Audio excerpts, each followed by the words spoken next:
Honours ভর্তি migration নিয়ে কথা বলবো। দেখো কাদের মাইগ্রেশন অন করা উচিত, কিভাবে মাইগ্রেশন কাজ করে, আর মাইগ্রেশনের সুবিধা অসুবিধা নিয়ে কথা বলবো। সেই সাথে যারা এখনো নতুন অবশ্যই চ্যানেলটি সাবস্ক্রাইব করে পাশে বেল আইকনটি বাজিয়ে দাও।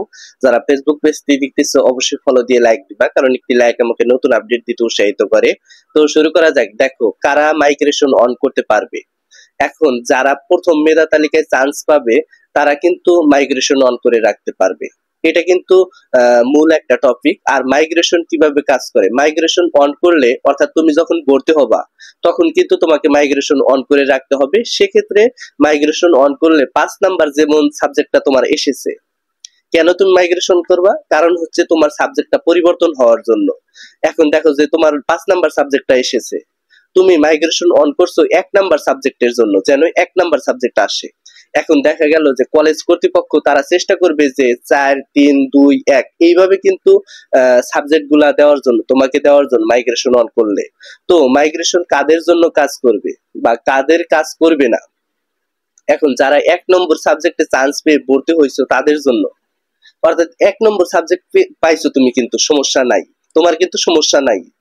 কিন্তু এখানে তোমাদের কিন্তু মাইগ্রেশন কাজ করবে না, কারণ 1 নাম্বার সাবজেক্টের জন্য যদি ভর্তি হয়ে থাকো, মাইগ্রেশন যদি অন করে দাও, তারপরেও কিন্তু 1 নাম্বারের নিচে কিন্তু কোনো নাম্বার নাই। যদি তুমি 10 নাম্বারের সাবজেক্ট চান্স পাইতা, সেক্ষেত্রে মাইগ্রেশন অন করতা 9 নাম্বার 8 নাম্বার 7 নাম্বার এই ধরনের সাবজেক্ট কিন্তু আসার সম্ভাবনা ছিল বা পরিবর্তন হওয়ার কথা ছিল।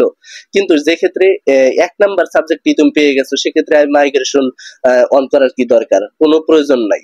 তো যারা দ্বিতীয় মেধা তালিকার জন্য অপেক্ষা করবে তাদের ক্ষেত্রে মাইগ্রেশন বেশি কাজ করে। কেন এটা বলতেছি, কারণ তুমি প্রথম মেধা তালিকায় তো ভর্তি হয়েই গেছো। এখন কলেজ কর্তৃপক্ষ চাইবে যে আমরা যে 1000 সিটের মধ্যে 400 সিট ফাঁকা রাখলাম, তাদেরকে আনবো। অর্থাৎ কাদেরকে আনবো, যারা দ্বিতীয় মেধা তালিকায়, এখানে 300 শিক্ষার্থীকে আনবে প্রথম রিলিজ, আর দ্বিতীয় রিলিজের জন্য 100 শিক্ষার্থী রাখলো। কিন্তু এখানে 300 শিক্ষার্থী যদি আনে, তাদের ক্ষেত্রে কিন্তু ওই যে ভালো ভালো সাবজেক্ট গুলা দেওয়ার সম্ভাবনা থাকবে, এমনটা কিন্তু হবে। তাই তোমাদের যে মাইগ্রেশনটা, এটা 100% যে কাজ করবে এমনটা কিন্তু নয়। তো উপায় কি, টিচারদের সাথে কথা বলতে হবে। এখন তুমি মাইগ্রেশন অন করে দিলা, তারপরে দেখা গেল যে তোমার সমাজকর্ম একটা সাবজেক্ট এসেছে, তুমি পড়তে চাচ্ছ ইংরেজিতে। সেক্ষেত্রে ওই ইংরেজির টিচারের সাথে যোগাযোগ করবা যে স্যার, আমি তো আপনাদের ডিপার্টমেন্টে পড়তে চাই বা পড়ার ইচ্ছুক, সেক্ষেত্রে আমি মাইগ্রেশন অন করে দিয়েছি ইংরেজির জন্য বা এই সাবজেক্টের জন্য। সেক্ষেত্রে তারা চিন্তা ভাবনা করে হলেও তোমাকে কিন্তু নিয়ে নিতে পারে। এটা কিন্তু সম্পূর্ণ কলেজ কর্তৃপক্ষের উপর ডিপেন্ড করবে।